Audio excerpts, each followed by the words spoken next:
ओम श्री परमात्मने नमः. ज्ञानदेवांचा आत्मसंवाद प्रकरण 5.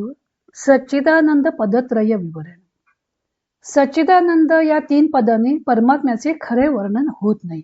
ओवी आहे पहिली. ज्ञानपणे विना असे आत्मस्वरूप असते असे 4थ्या प्रकरणात ज्ञानदेवांनी सांगितले. आत्म्याचे सत, चित व आनंद अशा शब्दांनी श्रुतीने वर्णन केले आहे. मग आत्म्यामध्ये सत, चित, आनंद असे 3 भेद आहेत का? सच्चित सुखरूप म्हणजे काय?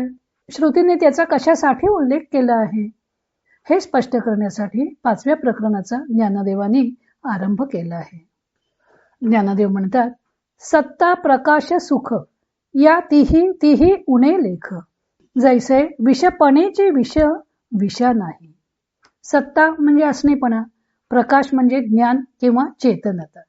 ज्याप्रमाणे विषाचा विषपणा विषाला मारक नसतो, त्याप्रमाणे सत्ता, प्रकाश व सुख ही 3 पदे जरी दिसत असली तरी परमात्मा स्वरूपात ती 3 पणे विरहित असतात. ती एकमेकांना उणी करून एकमेकांना मारक न होता एकत्वाने राहतात. स्वामी स्वरूपानंदांनी याचं अभंग रूपांतर करताना सुरुवातीला 4 अभंग चरणामध्ये प्रस्तावना केली आहे. तरी तया सच्चित आनंद स्वरूप ऐसे माय बाप बोले वेद, असत जड दुःख भासती जीवाया, तयांचे दावाया नाही पण.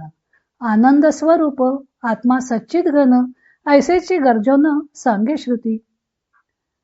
अशी प्रस्तावना करून नंतर पहिल्या ओबीचं अभंगात रूपांतर केलं आहे की परी सत्ता सुख प्रकाश ही 3 पणा विण एक रूप, विषपणे विष बाधेना विषास, भेद अभेदास तैसा चिहा, भेदी अभेदता येता प्रत्ययास, भेदाचा निरास स्वभावेची.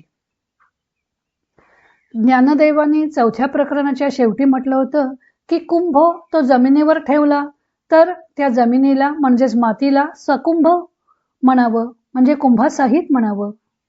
तो तेथून काढला अथवा फुटला तर तिला कुंभ विरहित म्हणावं. पण ही सकुंभता अथवा कुंभ विरहितता भूमीच्या अंगाला स्पर्शही करत नाही. त्यामुळे भूमीच्या स्वरूपात कोणतीही विकृती उत्पन्न होत नाही. ती चोखपणेच असते. त्या दोन्ही विशेषांना ती केवळ आधारभूत आहे. तसेच आत्मस्वरूप ज्ञान अज्ञान या दोन्ही विशेषांना केवळ आधारभूत असते. तसेच परमात्म्याचे जरी सत, चित व आनंद अशा 3 पदांनी वर्णन केलं असलं तरी तो परमात्मा 3 पणा विरहित असतो हे सांगताना ही पहिली ओवी आलेली आहे. ज्ञानदेवांनी पहिल्या ओवीमध्ये सत, चित आणि आनंद या 3 शब्दांऐवजी सत्ता, प्रकाश, सुख असे सामान्य जनसमूहाला परिचित असे 3 शब्द वापरलेले आहेत. सत्ता. सत्ता शब्द सत म्हणजे असणे या धातूपासून बनलेला आहे. म्हणून सत्ता म्हणजे असणेपणा, जे कधीही नाहीपणाला प्राप्त होत नाही असे त्रिकाला बाधित अस्तित्व त्याला सत्ता म्हणतात. असतच्या उलट सत. प्रकाश. प्रकाश म्हणजे ज्ञान, तेज किंवा चैतन्य. ज्ञानपणे विण ज्ञान मात्र असे केवळ जाणणे म्हणजे प्रकाश. ज्ञान हे जाणीवेने उजळते, म्हणून जडाच्या सापेक्षतेने त्याला चित असं संबोधलं जातं. अज्ञानाच्या उलट ज्ञान किंवा जडाच्या विरुद्ध जे चेतन ते चित. सुख. सुख म्हणजे आनंद, दुःखाचा अभाव. सद्गुरु कृपेने वाचारुणातून निवृत्त झाल्यावर सर्व भेद मावळतो व एकले एक ज्ञान मात्र असे परब्रह्म अभेद रूपाने नांदते. त्याचाच श्रुतीने सत्यम ज्ञानम अनंतम ब्रह्म, विज्ञानम आनंदम ब्रह्म किंवा एकमेवा द्वितीयम ब्रह्म असा श्रुतीने उल्लेख केला आहे. जगताला आधारभूत असणारे ते ब्रह्म सस्वरूप, चिद्रूप व आनंदरूप आहे. श्रुतीने अशा 3 शब्दांनी त्याचा उल्लेख केला असला तरी ते 3 पणाने युक्त नाही. जे सत आहे तेच चित व आनंद रूपही आहे.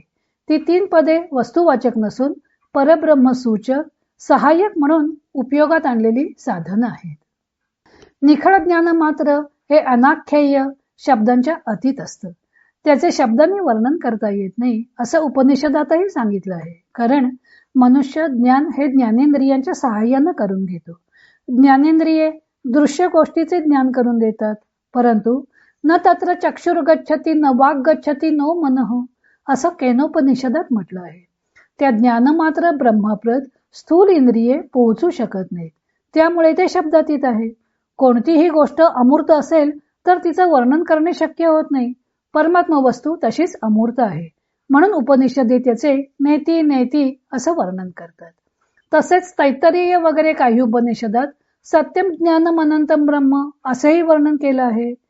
त्याचे उपनिषदात आनंदमय, सदैव सौम्य इदमग्रम आसीत, प्रज्ञानम आनंद घनम असंही वर्णन केलं आहे. यावरून त्या ब्रह्माच्या ठिकाणी असत, जड व दुःख या तीन गुणधर्मांच्या सापेक्षतेने सत, चित, आनंद असे तीन निरनिराळे धर्म असतात का, अशी शंका उद्भवते. ज्ञानदेवानी सत, चित व आनंद या शब्दांच्या ऐवजी सत्ता, प्रकाश व सुख असे समानार्थी शब्द वापरलेले आहेत. ज्ञानदेव सांगतात की सत्ता, प्रकाश, सुख या तिही उणे लेख. सत, चित, आनंद ही तीन पदे त्या परमतत्वाचे दर्शन घडवण्यात अपुरी ठरतात, कारण हे शब्द असत, जड व दुःख या शब्दांच्या अपेक्षेने आलेले आहेत. परंतु परब्रह्माच्या ठिकाणी सत, असत, चित, जड, आनंद, दुःख असं कोणत्याही प्रकारचं द्वैतच नाही. तर सत, चित व आनंद हे शब्द त्याचे दर्शन कसे घडवू शकतील? त्यामुळे सच्चिदानंद शब्द परमात्म्यासाठी उपयोगात आणणे व्यर्थ आहे. शब्द ज्याचे वर्णन करू शकतो ते सर्व पदार्थ असत, जड व दुःखरूप आहेत. त्यांचा निषेध करण्यासाठी श्रुतीने या शब्दांचा उपयोग केला आहे.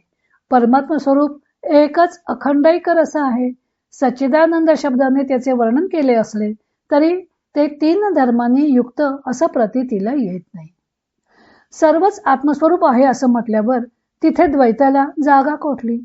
स्वामीजींनी सुद्धा या प्रकरणाला सुरुवात करण्याआधी 4 अभंग चरणात त्याची पार्श्वभूमी सांगितली आहे. आत्मा हा सर्व धर्म विवर्जित आहे, शब्दातीत आहे. तरीही त्याच्यासाठी सच्चिदानंद असा शब्दप्रयोग वेदात केलेला दिसून येतो. तो केवळ आत्मा हा असत, जड व दुःखरूप नाही हे दाखवण्यासाठी. त्यासाठी ज्ञानदेवांनी उणी लेख असा शब्दप्रयोग केला आहे. असत, जड व दुःख यांचा निषेध करण्यासाठी श्रुतीने सत, चित व आनंद हे 3 शब्द वापरले आहेत. पण तरीही तो परमात्मा तीनपणा विरहित आहे. तो तीनपणाशिवाय एकरूप आहे. ही 3 पदे वस्तुवाचक नसून ती परब्रह्म सूचक आहेत, सहाय्यक म्हणून उपयोगात आणलेली आहेत. आत्मा जर तीनपणा विरहित आहे तर या 3 शब्दांनी त्यात भेद निर्माण होणार नाही का, अशी शंका निर्माण होते. त्याचे उत्तर ज्ञानदेवांनी विषाच्या उदाहरणाने दिले आहे. अमृत हे जीवदान देते तर विष हे प्राणहर आहे असे अर्थ आपल्या मनात ठसलेले असतात, पण ते सापेक्षतेने आलेले असतात. विष हे जरी प्राणहरण करणारे असले तरी विषबाधेवर विषच उपाय ठरते, म्हणजे तेही जीवदान देणारं ठरतं. किंवा एखाद्यासाठी एखादी गोष्ट मारक ठरत असली तरी तीच गोष्ट दुसऱ्यासाठी तारक ठरत असते, हाही अनुभव येत असतो. आपल्याला जरी तो नरक अत्यंत ओंगळवाणा वाटत असला तरी त्या नरकात वळवळणाऱ्या किड्यांना त्यात कमालीचा आनंद मिळत असतो. किंवा कालमानाप्रमाणे सुद्धा एकच गोष्ट कधी हितकारक तर कधी अहितकारक ठरते. उदाहरणार्थ, एरवी अमृताप्रमाणे असणारे दूध ताप आला असता अहितकारी ठरतं. किंवा कोणत्याही चांगल्या गोष्टीच्या अतिसेवनानेही दुष्परिणाम होतो. तेव्हा अमृत म्हणजे तारक व विष म्हणजे मारक हे अर्थ केवळ सापेक्ष किंवा ती एकांगी कल्पना आहे. विष हे विषपणाने युक्त असतं, त्यामुळे ते मारक असतं असं जरी म्हटलं तरी पण त्याचा मारकपणा हा गुण त्याला बाधक ठरत नाही, किंवा आपण मारक आहोत याची त्याला जाणीवही नसते. त्याचे इतरांनी सेवन केले तर ते मारक ठरते. त्याचप्रमाणे सच्चिदानंद या 3 पदांनी जरी परमात्म्याचं वर्णन केलं असलं तरी पदांमधून व्यक्त होणारा असणेपणा, ज्ञान व आनंद आणि तद्विरुद्ध नसणेपणा, जडता व दुःख या 3 गुणांचा परमात्म्याच्या ठिकाणी अभावच असतो. विषाचे मारकत्व जसे विषाला मारक होत नाही ते त्याला ठाऊकच नसते, तसेच सत, चित व आनंद हे 3 गुण परब्रह्माला मारक ठरत नाहीत, किंवा ते आपल्या ठिकाणी आहेत याची त्याला जाणीवही नसते. त्यामुळे ते परब्रह्म 3 प्रकारचे होत नाही. परब्रह्म त्यापासून अलिप्तच असतं. तेव्हा केवळ असत, जड व दुःख या शब्दांचा निषेध करण्यासाठी श्रुतीने या 3 शब्दांचा उपयोग केलेला आहे. या शब्दांनी द्वैत निर्माण होऊन परमात्म्याला कमीपणा येत नाही. आपल्याला हे 3 भाव वेगळे वेगळे प्रतीत होतात, कारण आपण त्यात आपला अहम मिसळलेला असतो. उदाहरणार्थ, माझे आहे पण, माझे ज्ञान व माझे सुख. आपल्याला आपल्या असणेपणाचा प्रत्यय येतो, पण आपण नसलो तरीही हे असणे पण असणारच आहे. आपल्याला जाणवते ती मर्यादित सत्ता, तेव्हा आपले अस्तित्व उणे करूनही जे सर्व काळ असते ते सत. आपल्याला ज्ञान होते हा आपला अनुभव असला तरी ते ज्ञान अत्यंत बरोबरचे असते.